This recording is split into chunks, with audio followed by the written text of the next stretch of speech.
we've added a new learning interaction in Adobe Captivate 7 which allows the learners to add and edit notes inside their course. This allows them to add some cues for future reference. Let me show you a short demonstration on how you can enable note-taking for the learners from within the course.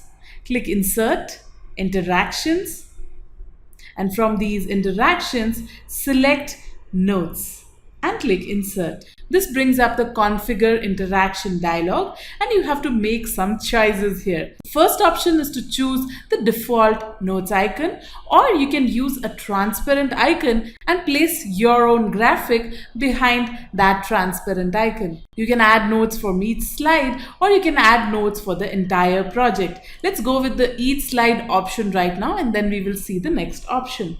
You can use the default storage ID that Captivate generates, or you can have your own storage ID that you can type in here. Here are some tips that you should keep in mind when you are using the notes interaction. With these choices made, let me just click OK, and the notes widget is added to the course. Now, there are a few things that you should keep in mind. One of them is that do not resize this interaction. It will result in some distortion which you would not like to have. Now, there's one more thing that you need to do. Just go to the Properties Inspector and change the display timing to rest of the project. So you just need one widget on the first slide or whichever slide you want the notes to start appearing, and set it as rest of the project. Now let's test it out. So I'll just press F12 to preview my course in a web browser. You can see here that a note icon appears here, and when I hover over it, it shows me a hint message that click to add a note. I click it and it allows me to add a note. By default, the background color is yellow, but you can go and click this button and change the color to anything that you like. You can add additional notes here and can have as many notes as you want in your file. It's easy to write here. Just say add notes and keep going. You can even format the text here. You have a couple of options of changing the font.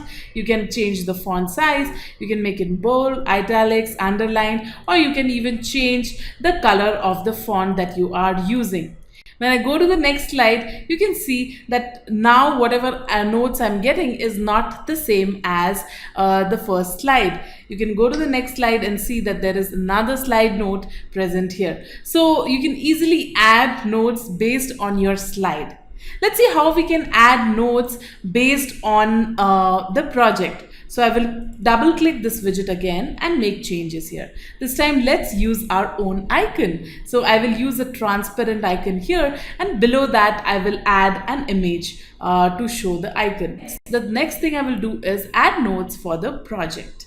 Okay, and with that I will hit OK, and this is the widget placeholder. Now let's place a graphic below this widget. So I'll go to Library, and here's the icon that I want to use. So I will bring it on stage, and I will change the timing for this icon to rest of the project to match the widget. So let's go to the display timing and say rest of the project.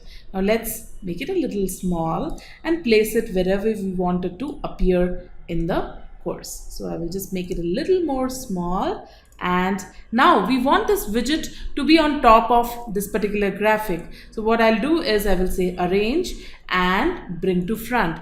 That will bring this widget at the topmost position.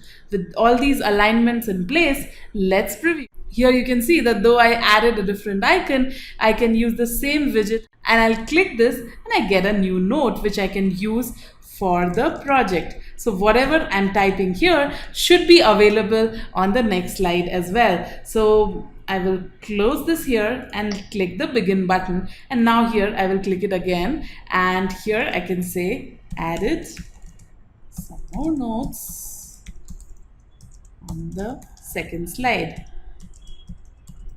Let's close it again and see if this works on the third slide as well. You can see that this note is available for the students throughout the project, and you can use your own customized icon. Thanks for watching this tutorial, and I hope you find this interaction useful for your e-learning courses.